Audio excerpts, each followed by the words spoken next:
பிறந்த குழந்தைகளை சுத்தமாக ஆரோக்கியமாக வச்சுக்கிட்டா அவங்களுக்கு எந்த நோயும் தாக்காதுப்பா.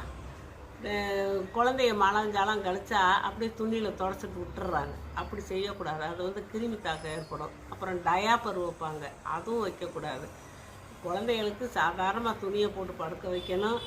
அப்புறம் அவங்க மலஞ்சாலம் போயிட்டாங்கன்னா போய் வெதுவெதுப்பான தண்ணியில் கழுவி விட்டுறணும். அப்புறம் ஒரு நாளைக்கு 2 தடவை, இந்த வெயில் காலம்லாம் வந்தால் 3 தரம் கூட தண்ணியில் ஊற்றி குளிக்க வச்சிடணும். அப்புறம் குளிச்சு போட்டு பவுடரை போடுறோம்னு சொல்லி பவுடரை போட்டு அப்புவாங்கப்பா. அப்படி அப்பும்போது அந்த தூசியெல்லாம் மூக்கு வலி, அதெல்லாம் கெமிக்கலு இருந்தாலும் அந்த தூசி பறக்குது இல்லையா, மூக்கு வலி போய் செஞ்சு அது துள்ளி சளி பிடிக்கும். இதெல்லாம் இப்போ சளி பிடிக்கிறது, வயிற்றால போகிறது எல்லாம் நம்மளால தான் வருது. அப்புறம் அவங்க யூஸ் பண்ணுற துணிமணிகளை டெய்லி துவைச்சி வெயிலில் காய போட்ட துணியாக யூஸ் பண்ணுங்கள்.